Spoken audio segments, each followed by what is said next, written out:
तो फ्रेंड्स, आज की इस वीडियो में हम आपको बताएंगे कि टीचर बनने के लिए आपको क्या क्या क्वालिफिकेशन की जरूरत होती है। तो फ्रेंड्स, आज की इस वीडियो में हम आपको प्राइमरी टीचर से लेकर परास्नातक टीचर बनने में आपको क्या क्या कोर्स करना होगा, इन सब के बारे में डिटेल से बात करेंगे। अगर आप वीडियो के लास्ट तक बने रहेंगे तो आपको कुछ न कुछ नई जानकारी मिलेगी। अगर आप वीडियो को स्किप करते हैं तो कहीं न कहीं आप कुछ जानकारियों को स्किप कर देंगे, इसलिए वीडियो के लास्ट तक बने रहिएगा। तो चलिए शुरू करते हैं। तो अगर हम टीचर की बात करें तो देखिए, योग्यता के आधार पर कई सारे टीचर होते हैं, जैसे primary teacher, upper primary teacher, junior teacher, intermediate teacher, स्नातक टीचर और परास्नातक टीचर। इसके अलावा भी और कई सारे टीचर होते हैं जो पीएचडी वगैरह को गाइड करते हैं।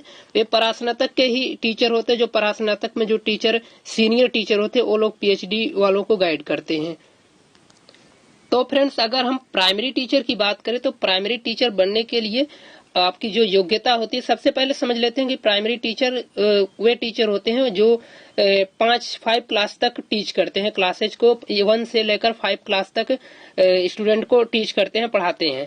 तो अगर प्राइमरी टीचर बनने के लिए अगर योग्यता की बात करें तो कम से कम आपका ग्रेजुएशन होना चाहिए।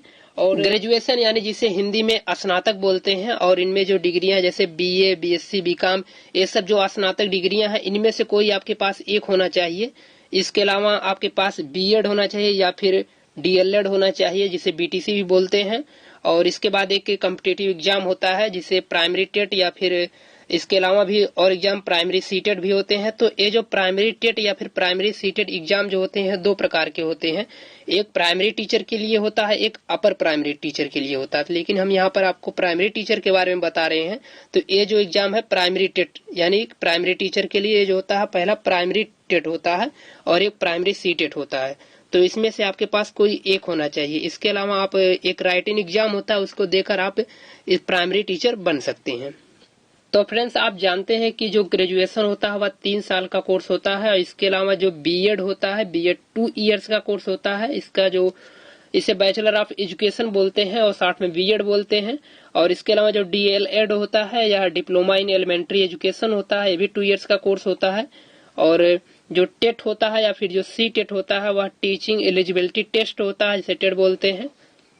इसके बाद अगर हम अपर प्राइमरी टीचर की बात करें तो अपर प्राइमरी टीचर यानी वो टीचर जो 6 से लेकर 8 तक क्लासेज को बच्चों को पढ़ाते हैं। और उनमें जो ग्रेजुएशन उनका होना चाहिए वह 50%, ग्रेजुएशन में उनका मार्क्स 50% होना चाहिए। और साथ में बीएड होना चाहिए, बीएड या फिर डीएलएड जिसे बीटीसी भी बोलते हैं, वो भी होना चाहिए। और इसके अलावा जो एक टेस्ट होता है अपर प्राइमरी टेट यानी अपर प्राइमरी टेट, देखिए जो प्राइमरी टीचर होते हैं उनके लिए जो होता है वह प्राइमरी टेट होता है। और जो अपर प्राइमरी टीचर होते हैं उनके लिए अपर प्राइमरी टेट होता है।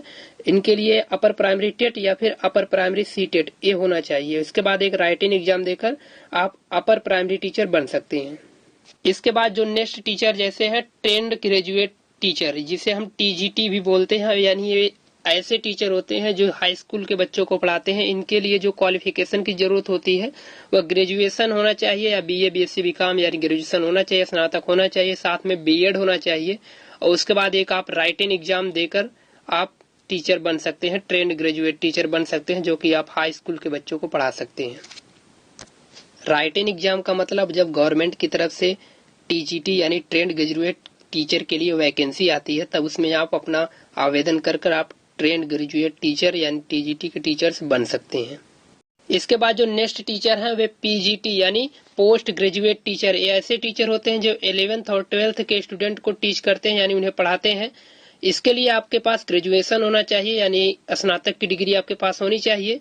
और इसके अलावा आपको पीजी होना चाहिए यानी ग्रेजुएशन के बाद आपके पास पोस्ट ग्रेजुएशन की डिग्री होनी चाहिए, यानी एमए, एमएससी, एमकॉम, इनमें से आपके पास कोई डिग्री रहनी चाहिए। और इसके बाद एक राइटिंग एग्जाम देकर, राइटिंग एग्जाम का मतलब जब गवर्नमेंट की तरफ से वैकेंसी आएगी उसके बाद उसमें आप आवेदन कर देंगे। उसके बाद जब उस एग्जाम को क्वालिफाई करेंगे उसके बाद एक आपका इंटरव्यू होगा, तब जाकर आप पोस्ट ग्रेजुएट टीचर बन सकते हैं। और इंटरमीडिएट के स्टूडेंट यानी 11th और 12th के स्टूडेंट को आप टीच कर सकते हैं। इसके अलावा अगर हम प्रोफेसर की बात करें, देखिए असिस्टेंट प्रोफेसर वे होते हैं जो स्नातक और परास्नातक दोनों को टीच करते हैं।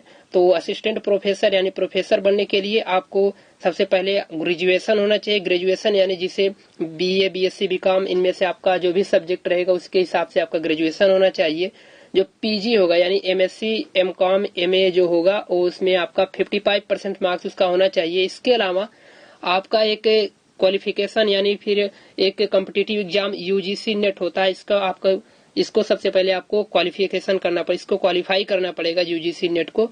उसके बाद आप एमफिल या फिर आप पीएचडी करें, या एमफिल करते हैं या फिर पीएचडी करते हैं, तो पीएचडी करने के बाद आपका जो नाम है, आपका जो शुभ नाम है, उसके आगे डॉक्टर जुड़ जाता है। आप डॉक्टर नहीं है, आप दवा नहीं दे रहे हैं, लेकिन तब भी आप अपने नाम के आगे टाइटल के रूप में आप डॉक्टर वर्ड यूज कर सकते हैं पीएचडी करने के बाद। तो आज की इस वीडियो में हमने इन टीचर्स के बारे में बताया आपको। अगर यह वीडियो जो आपको इन्फॉर्मेटिव लगी तो इसे लाइक, शेयर, सब्सक्राइब करना ना भूलें। Thanks for watching this video.